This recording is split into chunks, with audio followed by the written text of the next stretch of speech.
Mga higala, kumusta? Karon ang November 2, ang adlaw sa kalag o commemoration of all the faithful departed. Daghan ka natong bisita sa sementeryo, magdagkot og kandila o maghalad og mga bulak. Pero unsag gyud ang tinuod nga mensahe niining adlaw? Dili lang kini adlaw sa paghandom. Ang sentro sa adlaw sa kalag mao ang atong pagtuo nga ang mga kalag nga mitaliwan, labi na katong nagahinlo pa sa purgatorio, makatabang pagyud nga makasulod sa langit pinaagi sa atong mga pagampo ug sakripisyo dinhi sa yuta. Nagtuo ta sa Communion of Saints, usa ka dako nga pamilya sa simbahan nga nagdugtong sa tanan, kita nga buhi ang mga anaa sa purgatorio ug ang mga anaa sa langit. Pinaagi sa misa, pagampo og mga indulhensya, atong gipadali ang ilang paghinlo, pagpakita og gugma ug pagtinabangay nga walay katapusan bisan pa sa kamatayon. Ang mensahe sa paglaom ug pagpadayon sa atong pamilya. Unsang mensahe niini? Paglaom, pag-ampog ug pagpadayon sa atong komunidad. Gitawag kita niining adlaw nga dili lang maghandom kundi aktibo nga magtabang sa atong mga minahal nga mipanaw na. Nagpadayon ang atong Kristohanong gugma bisan pa sa lubnganan. Kini usab ka lig-on nga pahinumdom sa atong kamatayon. Sa atong pag-ampo alang kanila, gipahinumduman kita nga magkinabuhi nga takos sa grasya sa Ginoo. Tungod kay moabot ra ang adlaw nga kita usab magkinahanglan sa kaluoy sa Dios ug sa mga pag-ampo sa mga buhi nga nabilin. Ang adlaw sa kalag naglik-on sa ideya nga ang atong pamilya sa pagtuo bisan asa pa sila karon nagpabilin nga usa, nagkahiusa, pinaagi sa gugma ug walay puas nga pag-ampo.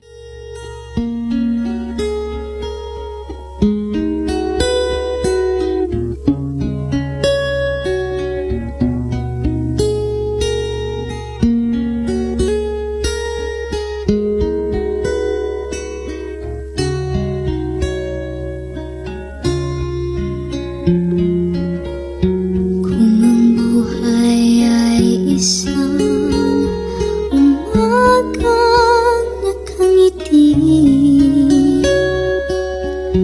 at ikaw ay ang lupang sinusuyo ng bituin, di mo man silip ang langit.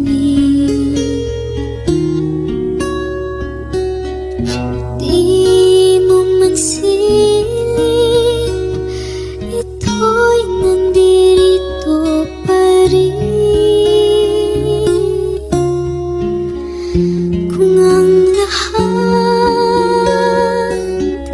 ay may katapusan, itong paglalakbay ay makakarating din sa paroroonan. At sa iyong paglisan, ang tanging pabaon ko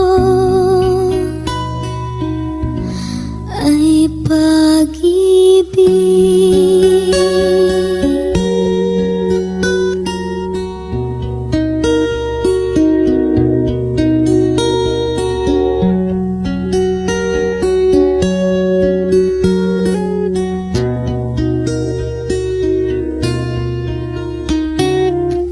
Sa pagbuhos ng ulan, sa haplos ng hangin, alaala mo ay nakaukit sa pisngi ng langit. Di man umihip ang hangin, di man umihip, ika'y nandirito pa rin. Kung ang lahat ay may katapusan,